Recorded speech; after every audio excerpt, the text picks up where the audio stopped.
Yo, what up, everybody? It's your boy Big J Britt back with another edition of Sports Talk with a Faith Twist, brought to you by the JTC.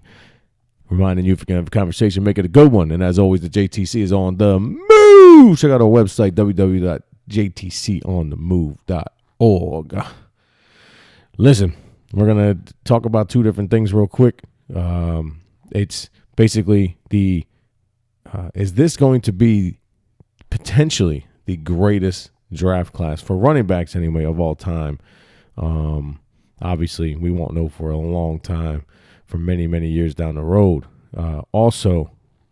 Question, is Kareem Hunt going to be a legit running back, not just in the NFL but also fantasy football? First topic was about the draft class of running backs.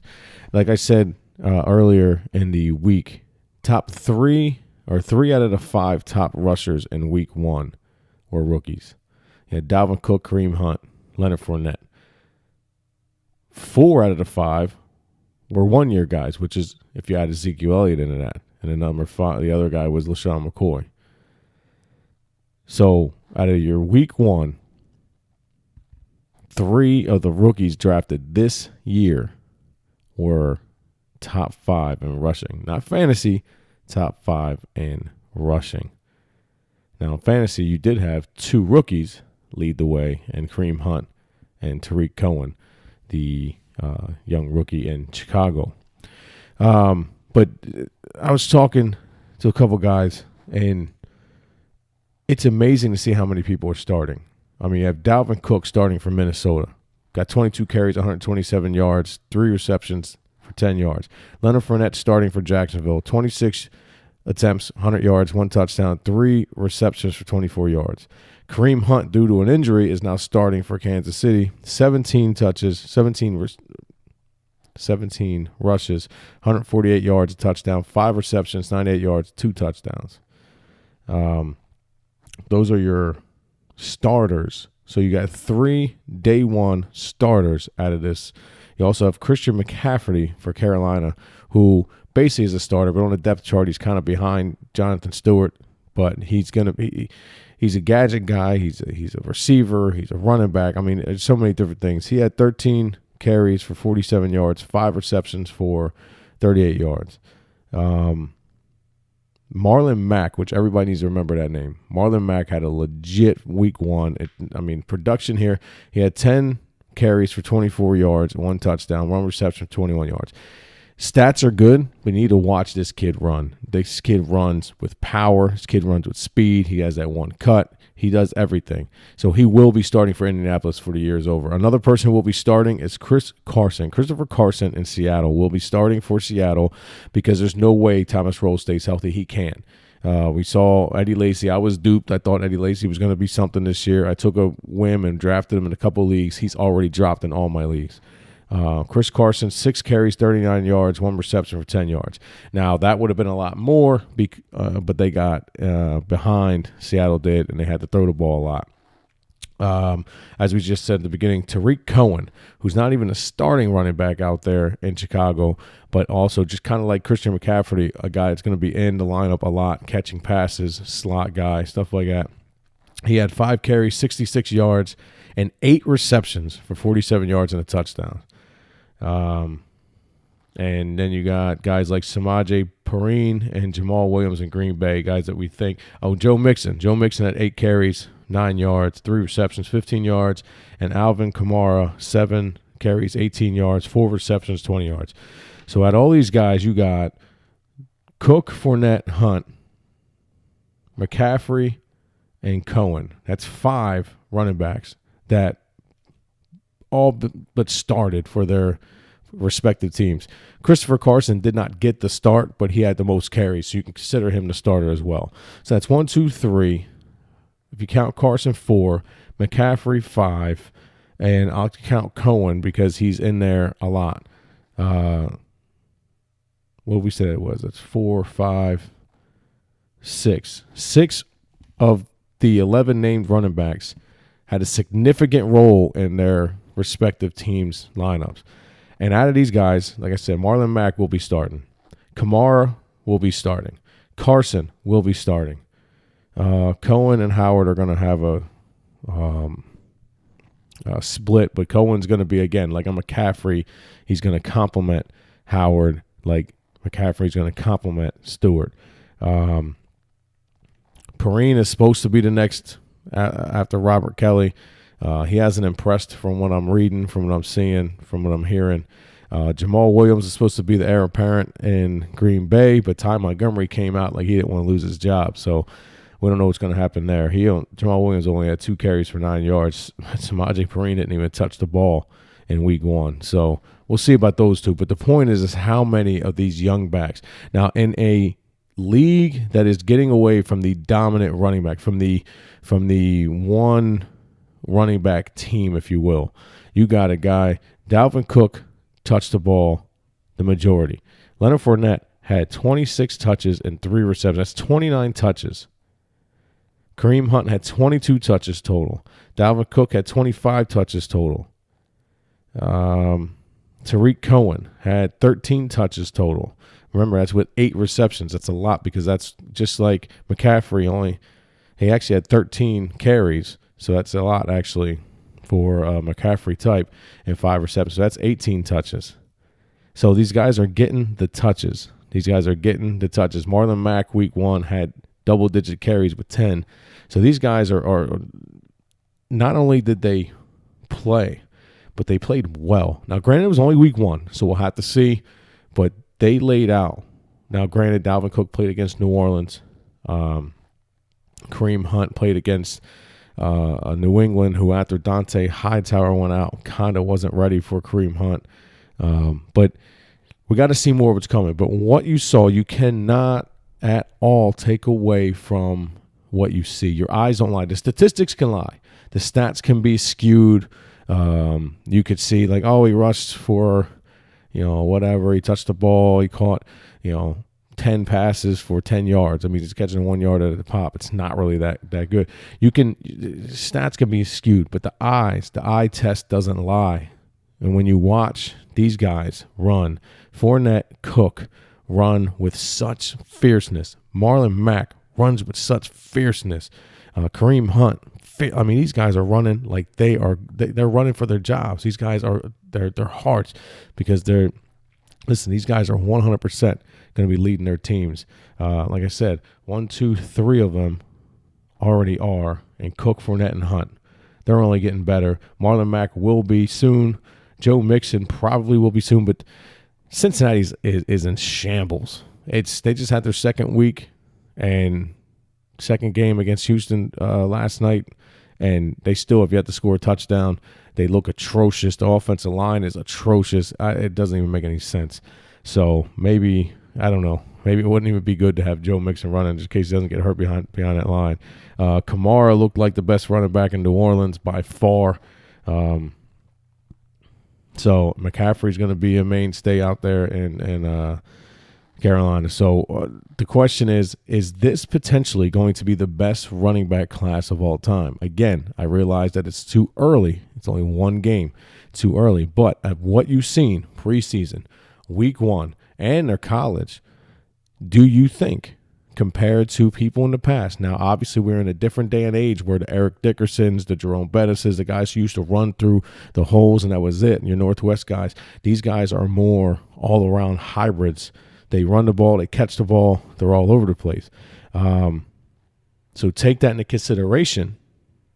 And, is this potentially, is this potentially the best running back draft class of all time? Let's not forget Corey Davis is in this draft class, the receiver who went Tennessee.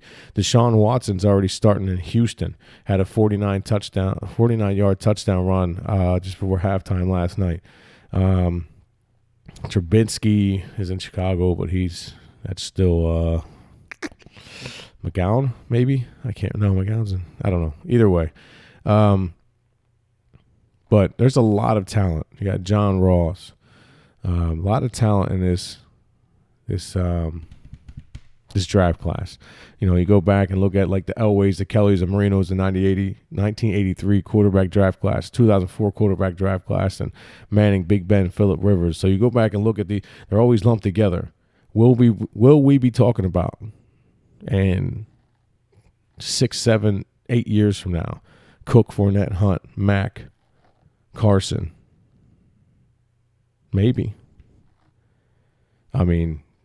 If Fournette didn't play in the preseason. Cook played in the preseason. Hunt played the preseason. They both looked very good, and they came out week 1 and looked great.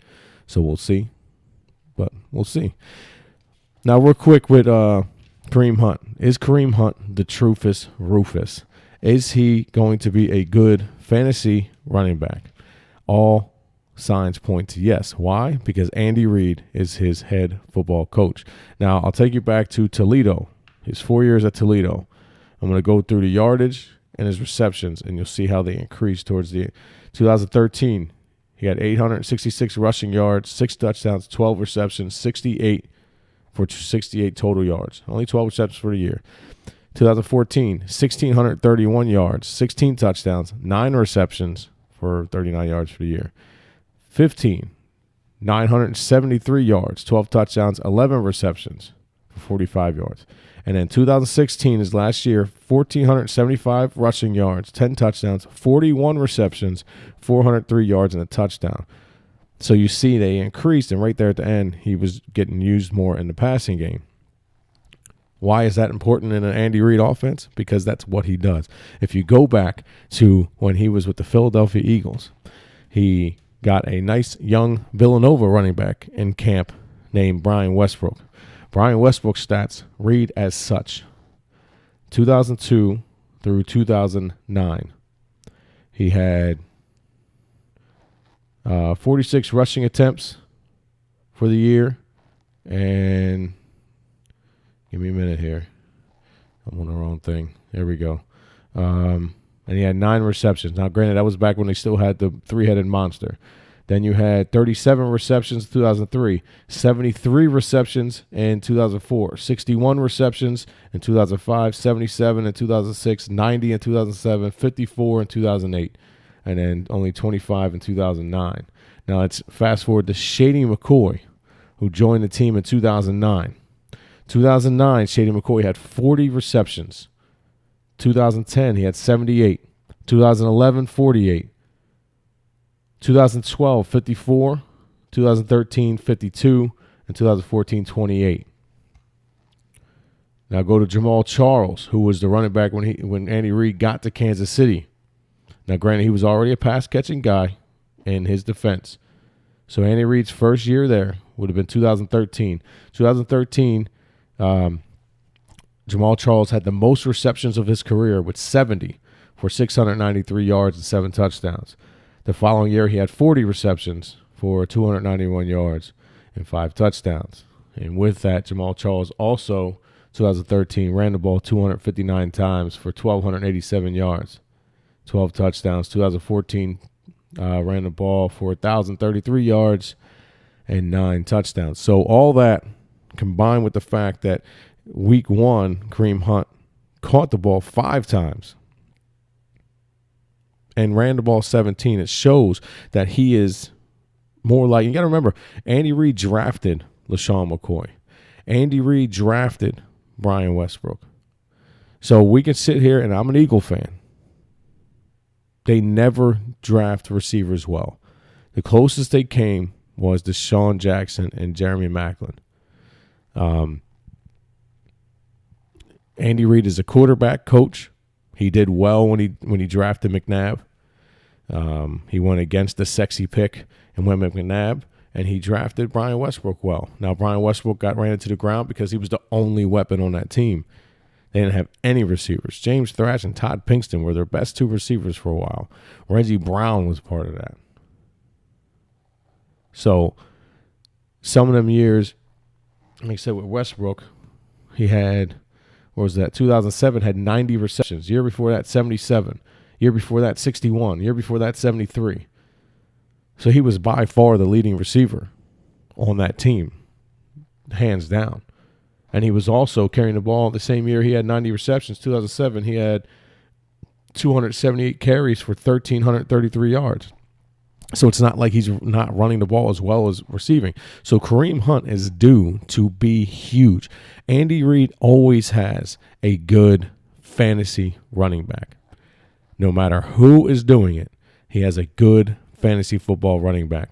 Because why? Because he's a multi-threat. He uses the West Coast offense. He throws the ball out of the backfield a lot of screen passes, a lot of dink and dunks. Put the receiver out in the slot, line him up with the linebacker, get a mismatch that way. If it doesn't get the mismatch, you bring him back in and you run the ball down their throat. Andy Reid also knows how to put an offensive line together. Everybody always criticized Andy Reid when he was beginning with Philadelphia because he never picked the sexy picks. He built that offensive line. Trey Thomas, John Runyon, Hank Fraley. I mean, he had a monster offensive line. And that's what he builds the offensive line. He gets the running backs that fit to his system, the West Coast system. So everybody wanted him to get Ricky Williams. Well, Ricky Williams didn't fit his system. He wanted the mobile quarterback and Donovan McNabb that he can mold. And then he went a few years later and got Brian Westbrook out of Villanova. So when it comes to stats, when it comes to winning, when it comes to getting production, Andy Reid is good at getting production out of his quarterback and getting the most out of his running back. It's not always rushing. Now, when it's 4th and 1, 3rd and 1, kind of sucks because then he'll call a bonehead play. He might not run the ball. Like, he doesn't always make the best decisions. But at the end of the year, that running back will be in the top 10 stats guaranteed every year. So, what am I saying? Kareem Hunt is 100%, in my opinion, legit. He came off the best year in college. 1,475 yards, 10 touchdowns, 41 receptions for 403 yards. Week 1, right away, 17 carries for 148 yards, 5 receptions for 98. So he fell right in line with what Andy Reid wants to do. Andy Reid's going to get him the ball a whole heck of a lot. And they also have Travis Kelce at tight end, Tyreek Hill at wide receiver. So they can't just stuff the box and expect to hold him down. So 1,000%. My stamp of approval, barring injury, Kareem Hunt is legit, will be a top 10 fantasy football running back, and depending on how it goes, he may be a top 15 running back statistically in this league, and maybe even top 10.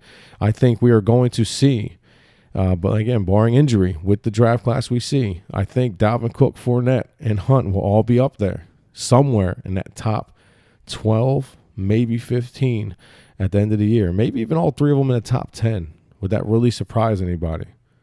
With what we saw with Ezekiel Elliott last year, would it really surprise you to see the three of them?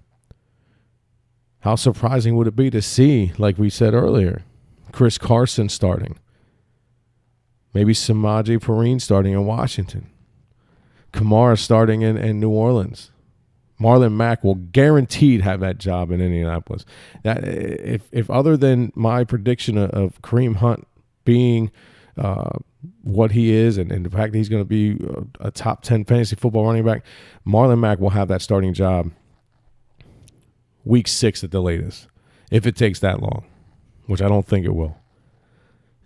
So I want to hear your opinions, man. I want to hear your opinions. Let me know what you think. Let me know if you think I'm an idiot. Let me know if you think that I'm on to something. Let me know if you agree that Andy Reid is breeds good fantasy football running backs.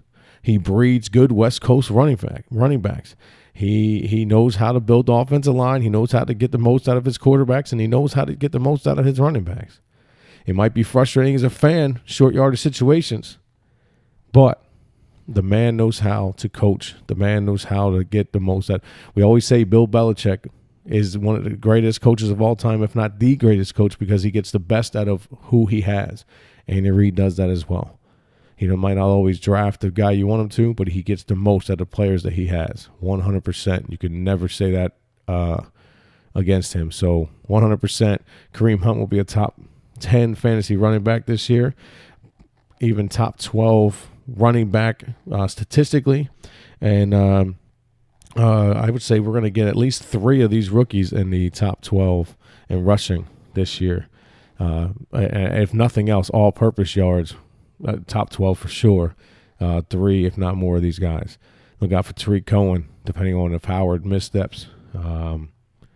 So listen, that's my take. I want to know what you think, man. Comment, like, subscribe. I'm going to be doing these a lot more. I want to hear from you. Ask me questions. Some of you guys have text and look at me up on Facebook. Jimmy Britt on Facebook. JTC Sports Talk with a Faith Twist page.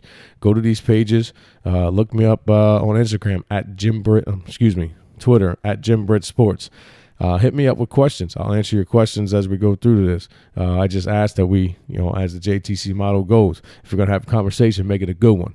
I don't mind debating. I don't mind going back and forth, but let's make it clean and let's keep it about what we're talking about. But listen, I'll talk about anything with you, up, down, and all around. Let's get it in. Hit your boy up. Let's get talking. Let's get this conversation growing. Again, look me up on Facebook, Jimmy Britt. Look me up on Facebook as well, JTC Sports Talk with a Faith Twist. On Twitter at Jim Britt Sports. You're watching this on YouTube. Like, share, subscribe. Let's get people in this conversation. And once again, it's your boy, Big J Britt, reminding you, if you're going to have a conversation, make it a good one. Check out the website, www.jtconthemove.org. Deuces.